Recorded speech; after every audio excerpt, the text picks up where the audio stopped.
All right,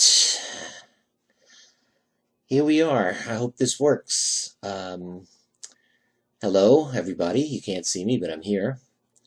And we're going to go through this PowerPoint presentation the hard way, one step at a time.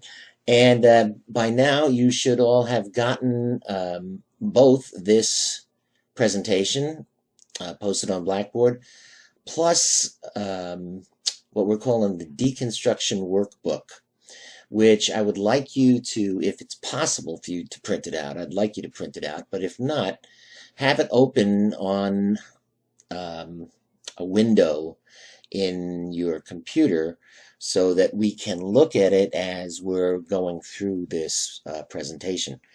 I will, from time to time, ask you to pause this presentation and to read one of the articles or stories in this Deconstructing the News workbook. Okay, so we'll start with step one. And step one is we want to summarize the main points of any story that we're reading or watching. Now, we probably have heard the phrase bait and switch, and we might even be familiar with this marketing tactic. It's a tactic that uses advertising to get a customer into a store that he or she believes is selling a high-quality, low-priced product, only to be encouraged when that consumer gets in the store to buy a higher-priced one, perhaps not even of as high quality. Well, some news outlets, and we've talked about this throughout the semester, use a sort of bait and switch on their readers and viewers, splashing sensational headlines in large fonts and teasing viewers with spectacular or unusual videos or images. But when the reader or viewer opens the paper or the website or turns on the news program, the story sometimes is not quite as sexy or sensational or shocking as we would like to believe. So the first thing we need to do is to summarize for yourself the main points of the article that you're reading or watching. This will get you out of an automatic reading mode and into a critical thinking mode. Once you start questioning things, you're in a critical thinking mode. A well-made, reliable story will have a headline and a lead, variously spelled L-E-A-D, like lead, or L-E-D-E. L-E-D-E is a spelling that I've seen in newspapers. One useful rule of thumb, the lead is often the first paragraph and should generally give the main point of the story. Sometimes the lead is delayed because the reporter uses an anecdote to set the scene or hook the reader. Even then, there's usually still one paragraph a bit further into the story which gives you a summary of the main points. A hyped-up headline or lead is a warning sign. This report is more interested in gathering an audience than delivering reliable information. So let's look at these sources. A disturbing new trend involving teens and hand sanitizer. Doctors say kids are using the product to get drunk and ending up in the ER. KTLA's Chris Wolf is live at County USC Medical Center in Boyle Heights with a warning. Chris? Yeah, that's right. Cher, Micah, never underestimate the ability of teenagers to get into trouble. Look, we've all been there, but each generation does something new and dangerous. Well, tonight I talked with an ER doctor here at LA County USC Medical Center about the latest trend for a buzz with hand sanitizer.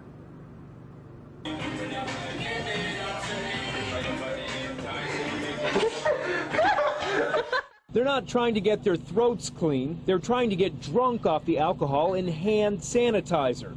We found all sorts of postings from around the world online. 5 hours later.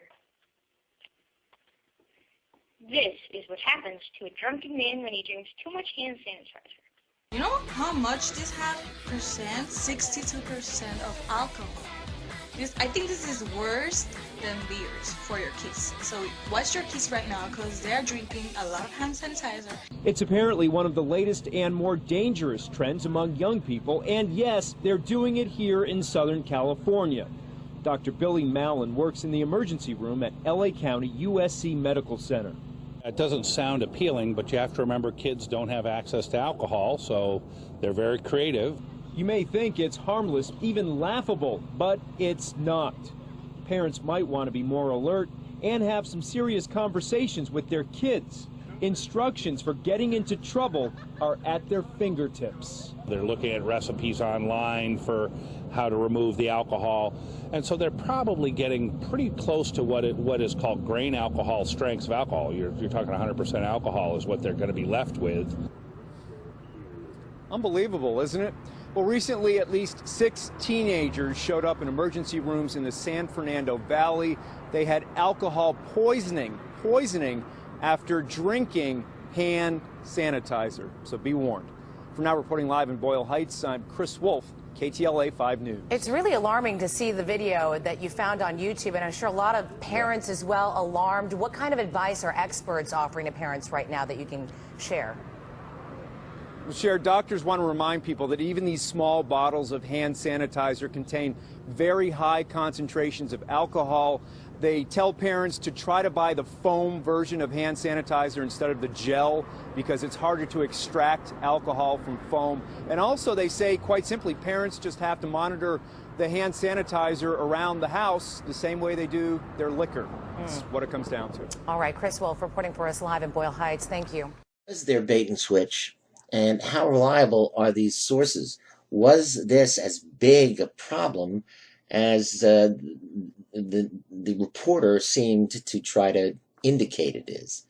You had Dr. Billy Mallon, and you had the people in the YouTube videos. Those are our sources for this story. And we can ask, and this is our I am vain, independent, multiple, verifiable, authoritative, and informed, and named. Are they independent? Are multiple sources providing the same information? Are they providing verifiable facts or making assertions? Are they authoritative and informed? Are they named? Okay. The problem with this report, I think, is that the reporter doesn't appear to have spoken to anyone with any personal experience of this. The emergency room doctor, Billy Mallon, might have treated someone, but neither he nor the reporter says so. The 6 recent cases referred to in the report were in the San Fernando Valley, not in the Los Angeles basin, and the reporter hasn't spoken to anyone involved in that case. He hasn't drunk hand sanitizer. He hasn't had it tested. Doesn't even show the label. Okay, so let's look at their independence. Billy Mallon, as an emergency room doctor, has no dog in this fight. He has nothing to gain or lose by talking about it on the air. He's not selling hand sanitizer or selling hospital services. He's just an emergency room doctor.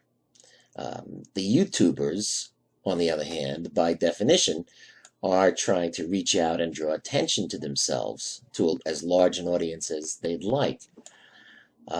So we have some reason to doubt the independence of their testimony. Are there multiple sources? Well, there's one multiple source, I'm jumping down a little bit, who we might think is knowledgeable or authoritative, and that would be, again, the emergency room Dr. Billy Mallon.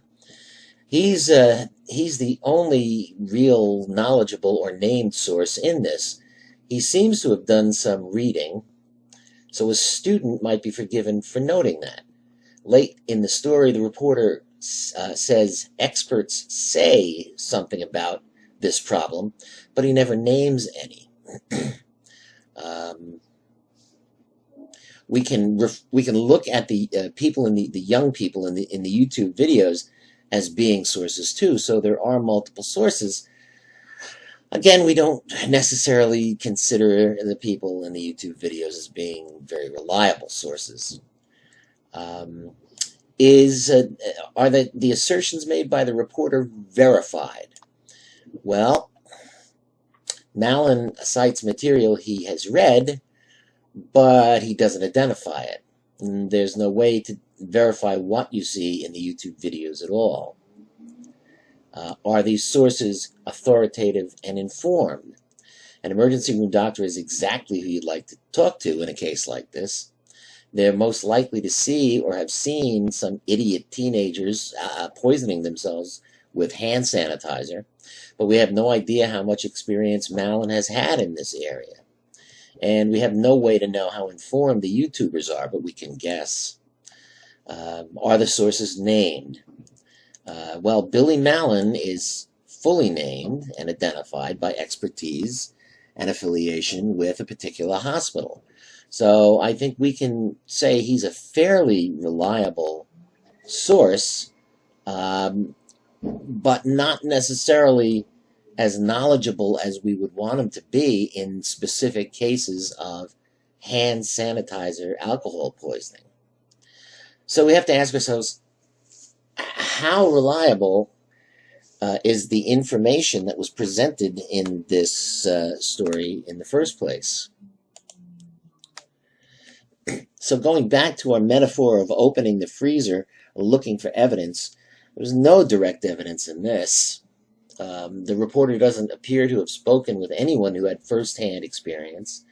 The emergency room doctor might have treated someone, but neither he nor the reporter says so.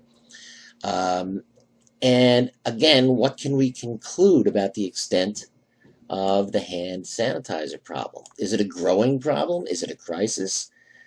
Well, maybe, since this is obviously the station's first report on the problem. Is it a large problem? We just don't have evidence of that. The reporter said recent and several weeks, but nothing specific about the period over which the 6 cases occurred. And in a city the size of Los Angeles, 6 cases in 2 weeks, it can hardly be considered a big problem.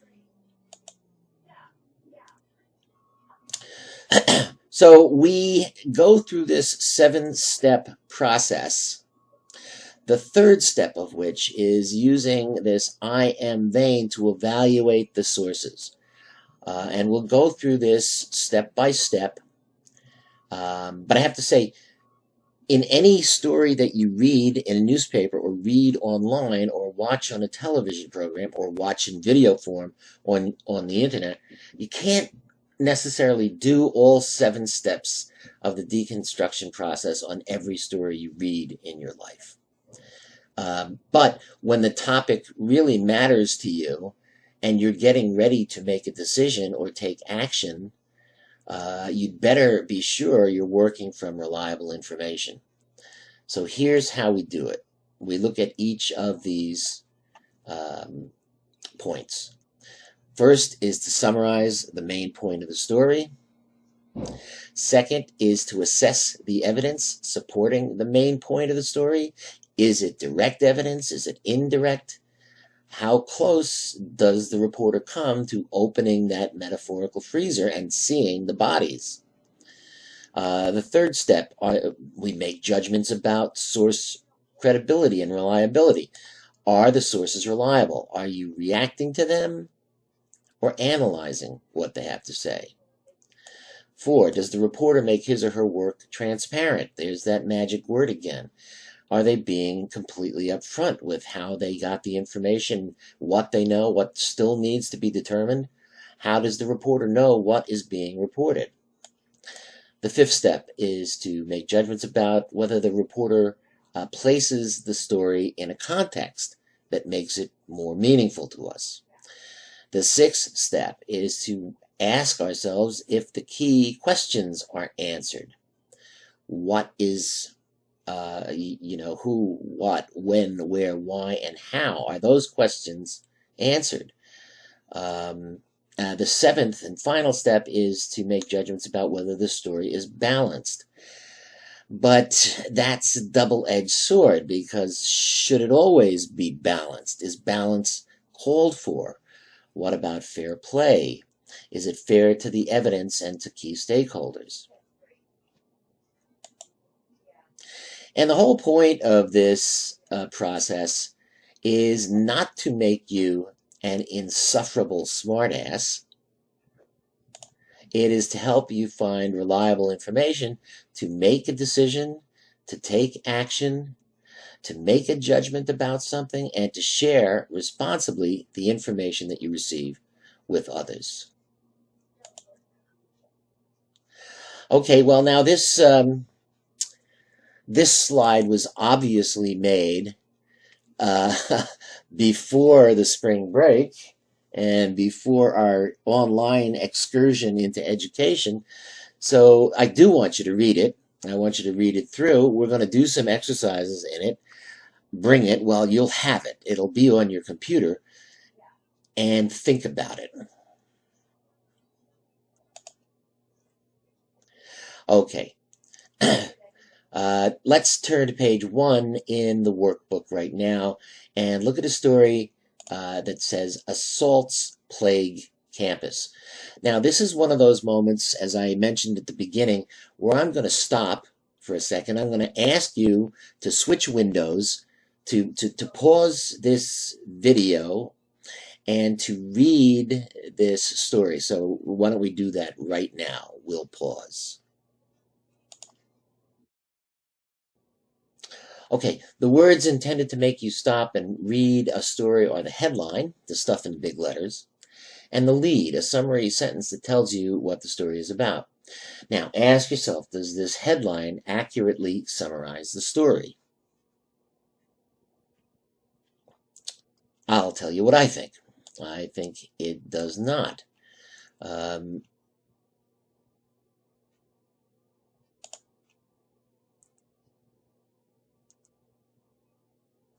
We're talking about, and this is not to underplay the importance of this or the seriousness of the crime.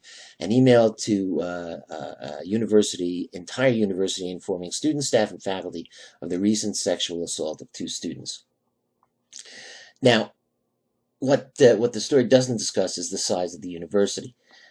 This particular little university enrollment is approximately 22,000 students. And so the word that we have to look at, the word in question here is plague. What constitutes a plague of violence or a plague of assaults? We certainly should know about these events, but it seems to me that this newspaper that handled it is over-dramatizing the situation. Okay, turn to page 3 in the workbook. And we see that NASA revives weird life forms. And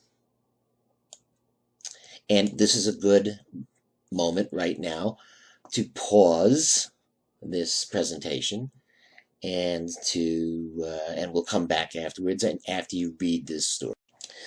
Okay, so does this headline accurately summarize the story? Well, it seems to. Penelope Boston, the primary source for this article, is the director of NASA's Astrobiology Institute. You should have taken note of that. She is a credible source. The only question that I have deals with the use of the very ambiguous phrase, weird life forms. And I wonder if that phrase wasn't used, even though it's part of a quote from this director of NASA's Astrobiology Institute.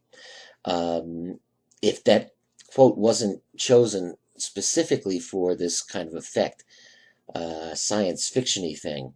Another story I came across in another newspaper correctly identified them as microbes, which is a lot easier to understand and makes it sound less like a science fiction E.T. kind of a thing. Was this a bait and switch? Maybe, maybe not. The story is still pretty accurate, and the headline does, in fact, jibe with the rest of the story.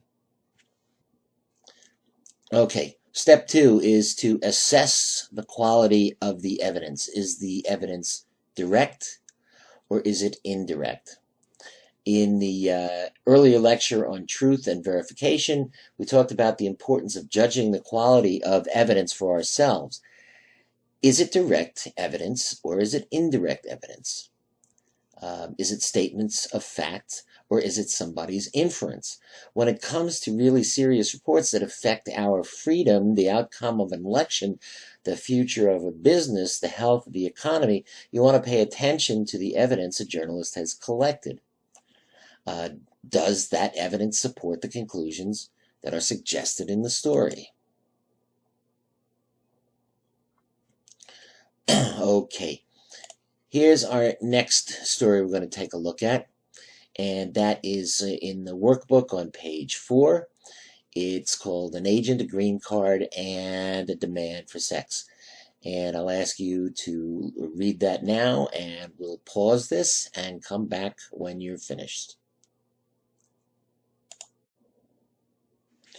Okay, in this example, a serious charge is made against an immigration agent.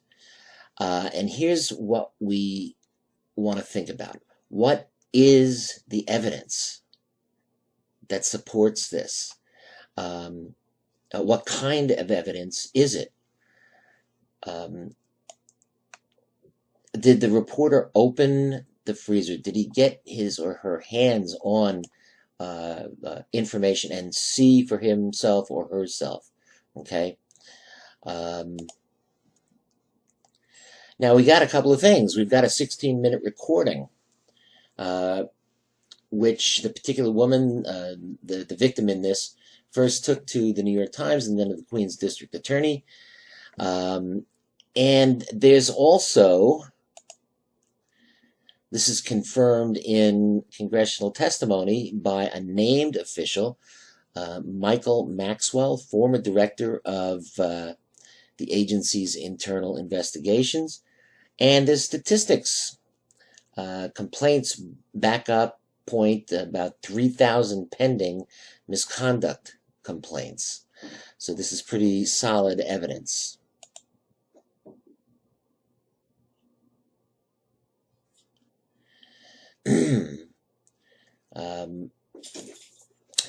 Remember the story of the New Orleans reporter who flinched from examining the freezer in the convention center that was supposed to be full of victims of Katrina, and got that story terribly, terribly wrong.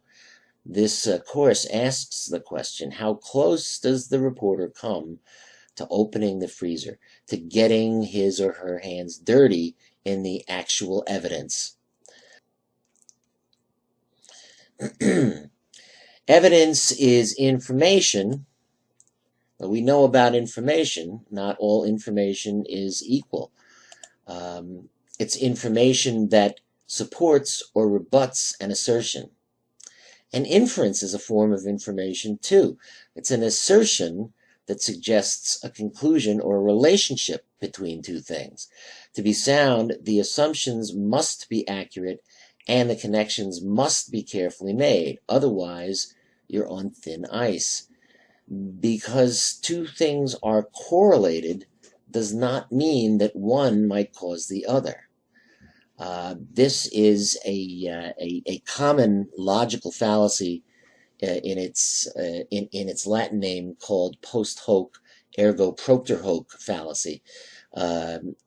It's a logical fallacy that, plainly spoken, says correlation between two things does not equal causation. Because two things happen in sequence or at the same time doesn't mean necessarily that they're at all related to each other. Okay, so we've got this study which is apparently looks scientific but may be a bad inference. It's on page 5 of your workbook. It's called Pulling All-Nighters Can Lower GPA, and we will pause while you read it. All right, so what do you make of that inference? I mean, they have data. 65 students said they pulled one or more all-nighters, and 45 said they hadn't done any. And they seem to find that students who stay up all night cramming end up with lower GPAs than people who get a good night's sleep. Is that inference sturdy? is a quote from the story. Certainly the evidence is out there showing that short sleep duration absolutely interferes with concentration, says one of the sources. But does that mean all-nighters equate to lower grades? Is that the only conclusion that you can make from the evidence that was collected? Or, perhaps, are lower GPA students more likely to pull all-nighters in the first place? Or are there even other possible conclusions to be drawn? Inductive reasoning is the foundation of all science, but it's not easy. Most of us are not used to doing it, and so we have to be very, very careful about not falling into this idea of fallacy.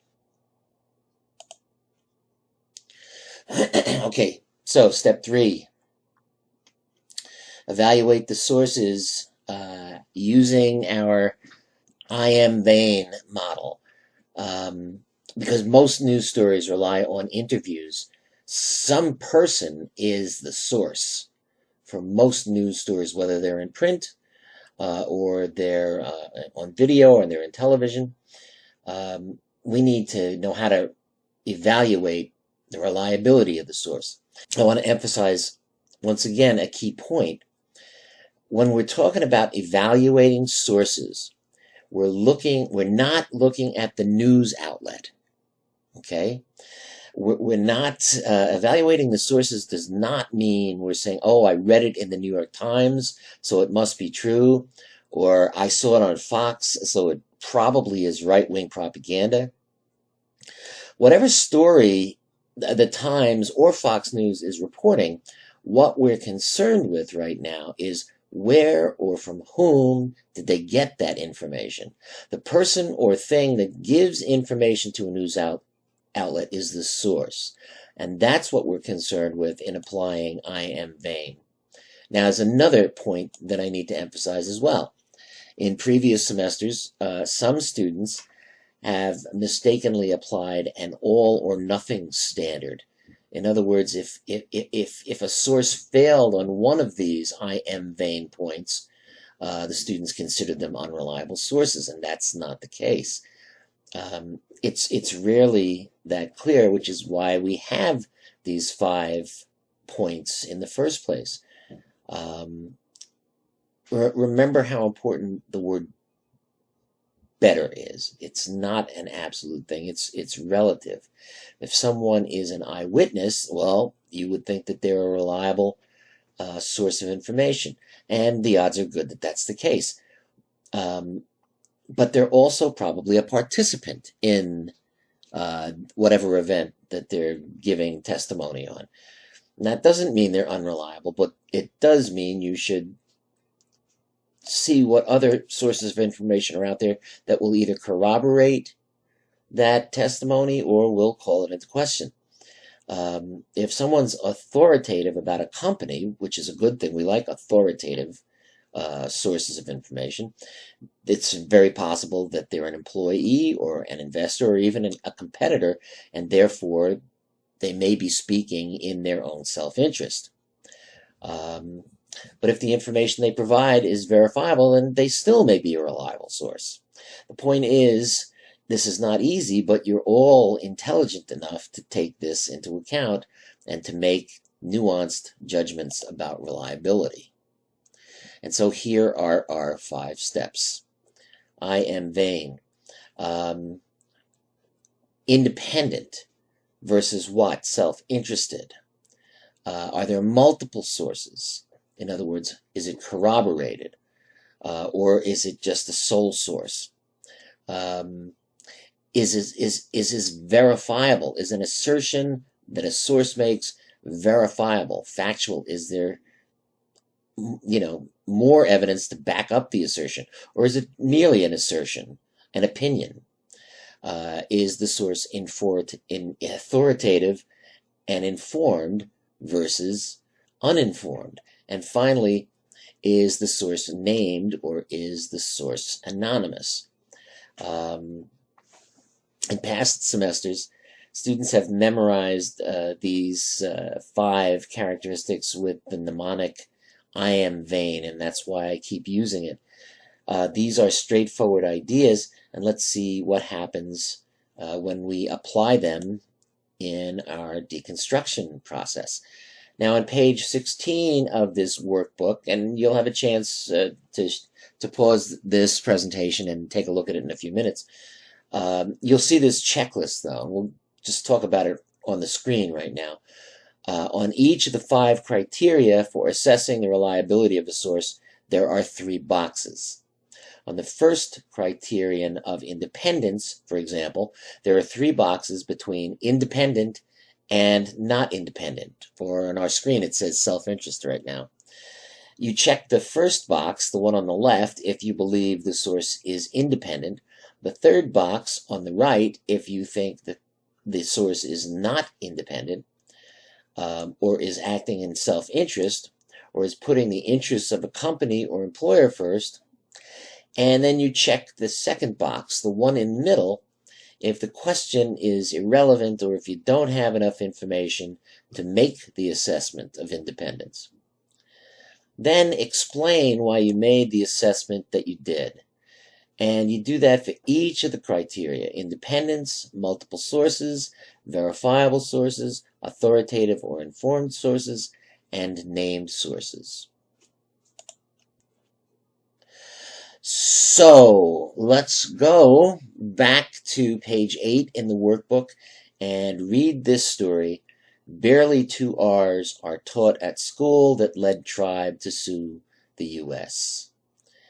And be specifically thinking about Catherine Eidman as a source. And we can pause this now and we'll be back. All right. Catherine Eidman, is she independent or self-interested? She is a lawyer at a public counsel, a law firm in Los Angeles, that joined this lawsuit that was started by others to represent the students in this lawsuit. Are there other multiple sources as well? Sally Jewell, Secretary of the Interior under Barack Obama, seemed to corroborate Eidman's assertions, even though her quotes come from an exit memo she submitted long before the lawsuit was filed, and she was not directly contacted in connection with this story. Are Eidman's assertions verifiable? Is she an authoritative, informed source? And yes, she's named.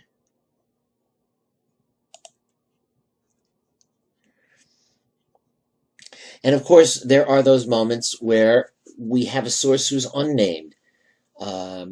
Anonymous sources are important, but they are also problematic. And I think we've talked during the semester about times when an anonymous source is indispensable to the reporting of an important story, and other times where we could see evidence that an anonymous source might be actually acting in the interests of someone other than him or herself, and may have something other than the public good as their motivation.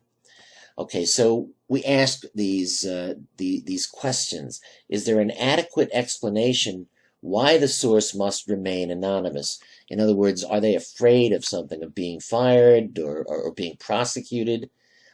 Because law breaking is sometimes a necessary thing to do in our world. Is there sufficient information given to establish the source's value?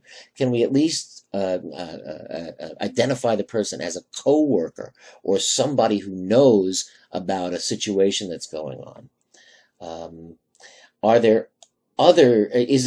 Is there other information in the story from named sources, documents, or other forms of evidence that independently corroborates what the anonymous source says? And that's corroboration. If you don't have all that, you need to ask yourself whether you're taking too much of a story on faith. Step 4, this wonderful word again, transparency. Does the reporter make his or her work transparent? In an earlier lecture, we described scientific method. which includes publication of research findings with detailed data, methodology, etc., and encourages other other scientists to review it. That's scientific method, and that is what we're referring to as transparency. Other people should be able to replicate the study, the work of a scientist who publishes his or her work in a journal, and they should be able to replicate it and replicate the results or find different results, which calls that the findings into question. In journalism, we have something like peer review that qualifies as transparency. You tell how you know what you know and why you don't know what you don't know. This allows others to judge your work just like you would judge the findings of a scientist. If someone else could go and find the same material, then the story is reliable.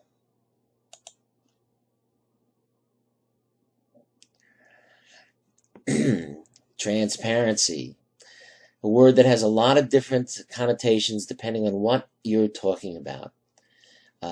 In this course, we've had two meanings for the word. The first is specifying in a story what you do not know or what you could not learn.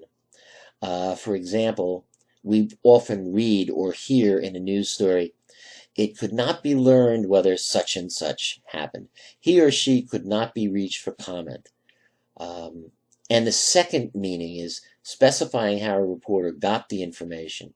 For example, we sometimes read in a newspaper or hear at a front door, hear on television, in an interview with the suspect at his office, the suspect said, or according to documents obtained by Channel 6 News.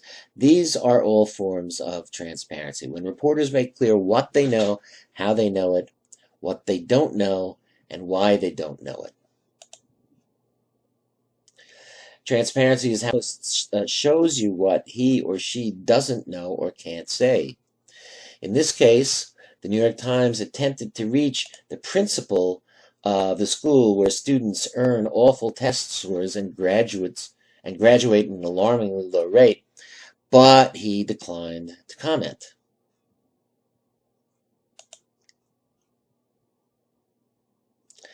Okay, on page 9 of the workbook, let's now take a look at the story, "Teen Rape Trial Shines Unwelcome Spotlight on Ohio Town and Football Team." And here's a question.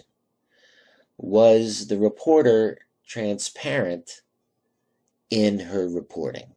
We'll pause, you read it, we'll come back. Okay, so was Chelsea J. Carter transparent about her reporting? I believe she was. Transparency is how a journalist shows you what he or she doesn't know or can't say. In this case, the CNN story explains where and how the alleged perpetrators and victims were identified elsewhere and why they were not being identified by CNN in this article. And of course, here's the ultimate in transparency. The New York Times got a story about a dog wrong, the dog's breed. They misidentified and they retracted. So, does the reporter place the facts of the story in context? And in the case of the teen rape trial, I think that Chelsea Carter did a good job. She tells a lot about Steubenville, about how it formerly was a mill town, very industrial, probably a very decent standard of living, and now it's fallen into bad times. Blue collar work with a median income between 33 and 34, which is way low in this country, and the high school team, the high school football team, has become like a major source of pride, and that's why this trial is so divisive and such a big story in the town. Step 6 are key questions answered: who, what, when, where, why, and how. Well, were they answered in this question, in this case? Well, let's look at that. Who's the who? If you're thinking NASA is the who, you're correct. But also NASA's, I don't know why I keep saying NASA's Astrobiology Institute is part of the who. Penelope Boston, the director of the institute, is certainly part of the two. And in the story, there's a reference to her team. So these people collectively did what? Okay, and the what is they discovered and revived microbes trapped for 60,000 years in gypsum crystal. When did this happen? Well, that's not specified, but presumably the exploration and discovery have been going on for some time, and the process of reviving the microbes took some time as well, as Dr. Boston refers to the process as laborious. So essentially what we're saying here is, by not completely answering the question, when did this happen, this is not a breaking news story. Where did it happen?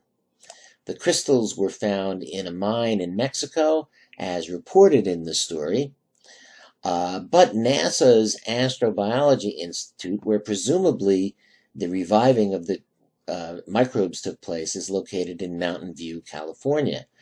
A fact that's not reported in the story, and we need to ask ourselves whether that's, a major or a minor journalistic slip. I'm inclined to say it's pretty minor, but that's your judgment to make as well.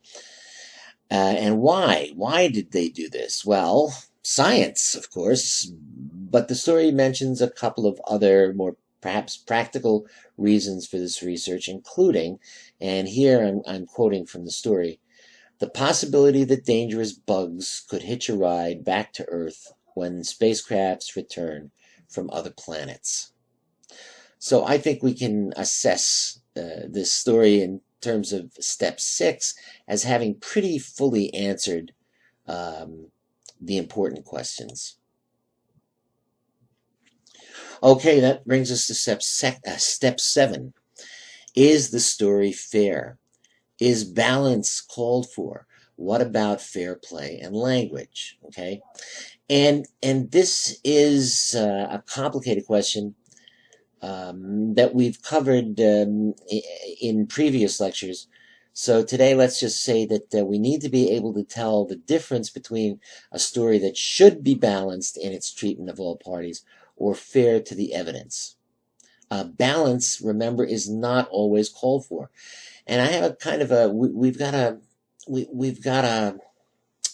a fairly ambiguous story here. And why don't you go to the workbook, and we'll pause and come back and talk about it.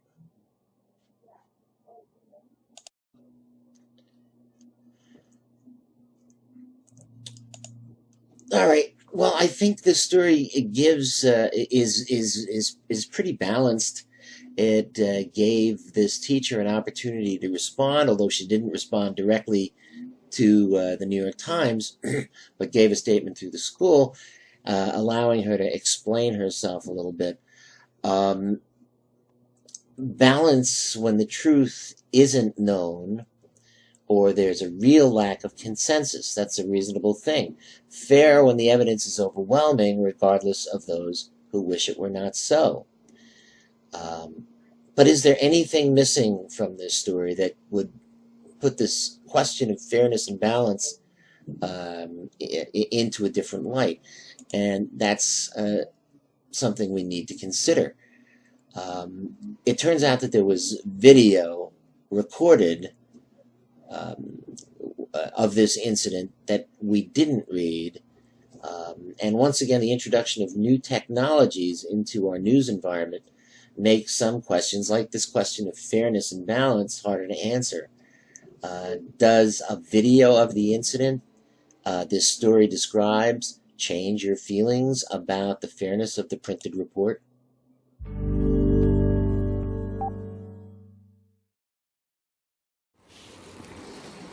That's the one you cut or you split.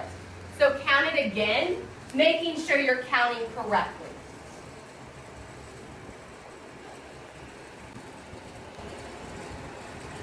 Count.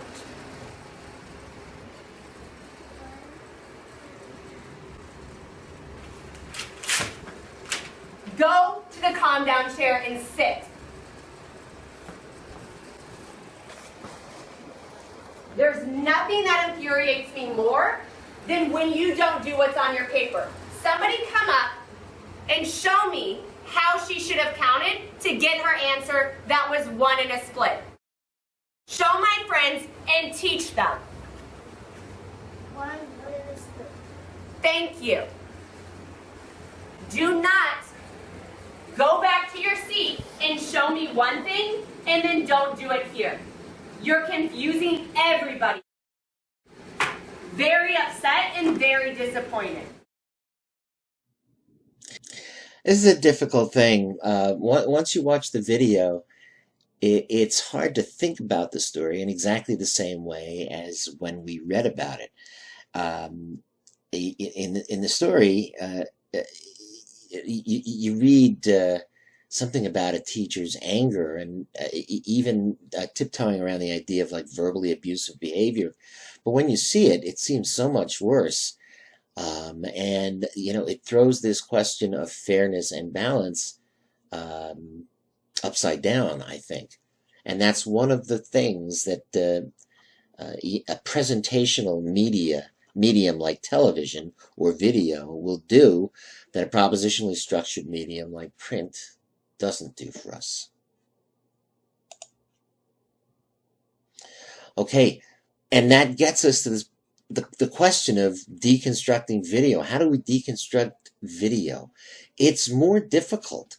It's not impossible to do, but we can't think about visual news in the same way that we can think about print news. We can't think about emotional images in the same way that we can think about rational propositional discourse.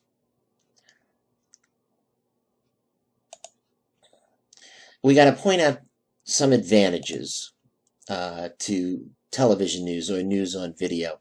It makes you a witness to important events in real time, and that's a good thing.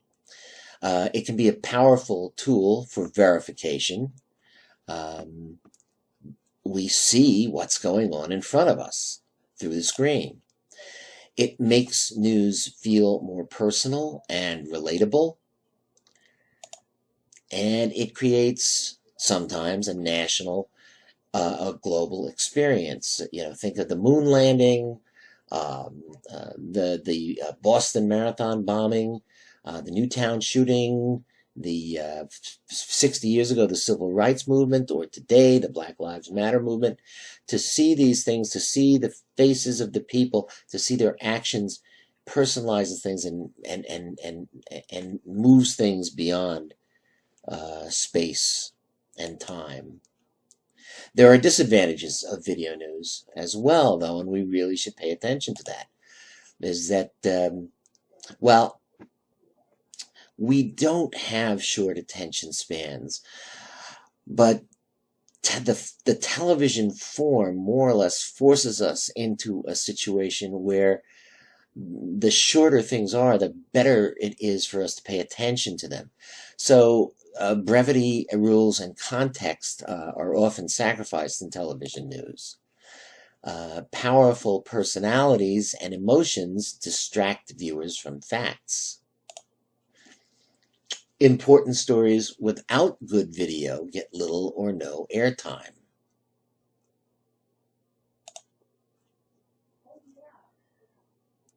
And we can't forget the fact that television is primarily an entertainment medium. I think we've been stressing that a lot during this semester, and it's not something that we should ignore or pay scant attention to. And so here's some deconstruction questions unique to video news that we need to pay attention to. Are you being manipulated by video, audio, or production techniques? Are there fast cuts? Are certain parts of a scene ignored or cropped out? It's not always easy to tell that. Is the sound added to the video or altered in any way? Skilled video editors have a phrase, they say, ears don't blink. And they use sound to tell the story as much as the visuals. Pay attention to the sound, particularly to the music. How does it change your perception of the story? Is it natural to the scene, or has anything been added, especially music? Is the story suited to the video's strengths? Or another way of asking that, is video the right medium for this story? There are some stories extremely important to us that video simply doesn't do a great job reporting. Stories dealing with abstractions, the relative values of capitalism and socialism, for example, the relationship between stock trading and economic health. These stories play very poorly on video. You almost always end up with talking heads explaining or trying to explain arcane concepts that nobody's really going to understand when they're finished. Video doesn't handle propositional discourse very well, especially nuanced discourse. Video is very much an in-your-face medium, and it handles dramatic, dynamic, in-your-face stories very well. So let's look at the pretty routine story as reported on a television station in New York. It's a follow-up on a hit-and-run fatality in which a reporter talks to the defendant and the victim's mother after a bail hearing. Fox 5 exclusive, the family of a boy hit and killed by a car devastated. They say his killer is walking the streets free tonight. Cops say the tow truck driver was drunk when he slammed into the boy and left him to die, and today he was released from jail. My family went down the drain. I only have my two girls left, basically. Those are my only two. I got no boys. He was my only son. Every month on the 29th, Antonio Cancino and her family come to the corner of Palmetto Street and Central Avenue in Bushwick to remember her 13-year-old son, Anthony Delgado. Remembering my son with his beautiful smile. The beautiful moment that we had. And then the guy that hit my son is out with no bail. Anthony was struck and killed riding his bike on April 29th. 6 months later to the day, 34-year-old Melvin Morales was released with no bail, even though he's facing manslaughter, drunk driving, and other serious charges. He claims he's not guilty. I'm happy I'm out. I'm happy I'm free. I'm happy I've been vindicated. I've been wrongfully just, and it's a shame that I had to go through this. Surveillance tapes put Morales in the neighborhood at the time. Cops say he had a blood alcohol level above the legal limit and was caught driving without a license for the third time. Antonia says all this adds to her family's pain. I just want to see that justice be served, because it's unfair that a man who hit my son walks or gets slapped on the wrist. It's unfair. Now, Morales will be back in court November 29th, and that is the same day that Anthony's family plans a memorial. All right, so the sources in this story are Mrs. Casino, the mother of the victim, and Mr. Morales, a suspect. To what extent does the emotion carried on this tape overwhelm your ability to analyze intellectually the information?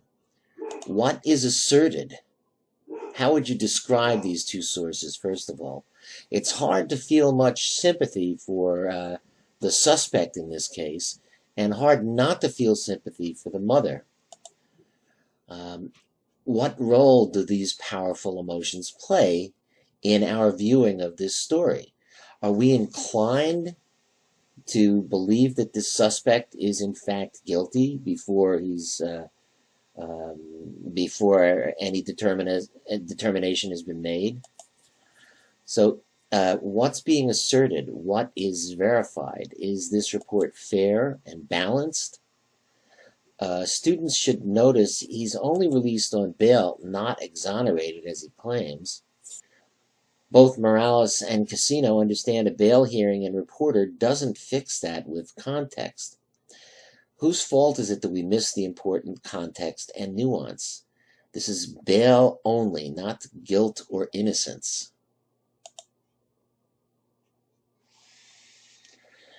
Okay, so you can't do all 7 steps of deconstruction on every story you read in your life. But once again, we'll summarize. You should do as many steps as you can with each story.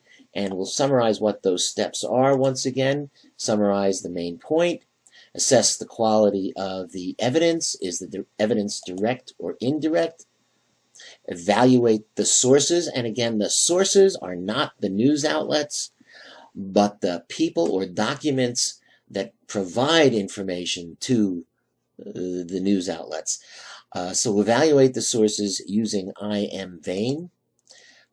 Step 4, answer the question of whether the reporter makes his or her work transparent. Does the reporter place the facts, the story, in context? Are the key questions answered? Who, what, when, where, why, and how? And step 7, is the story fair?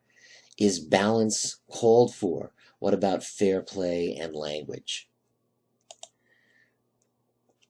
And the whole point is it actionable? Can you reach a conclusion? Can you take an action? Can you make a judgment? Should you share this information? And that, ladies and gentlemen, is our presentation for today. You'll get the instructions for the rest of the assignments on Blackboard. I want to emphasize one more time, it is now Wednesday. It is 2:55 p.m. and I've been working on this since the weekend. I think I've got a format here that's going to work for the rest of the semester, but each of the remaining PowerPoint presentations I've got to put together in the way that I've done this one today. So I beg for your patience. I'm going to return papers. I don't want new papers submitted before I return old papers. So stay tuned for more information and instructions in emails and posted on Blackboard.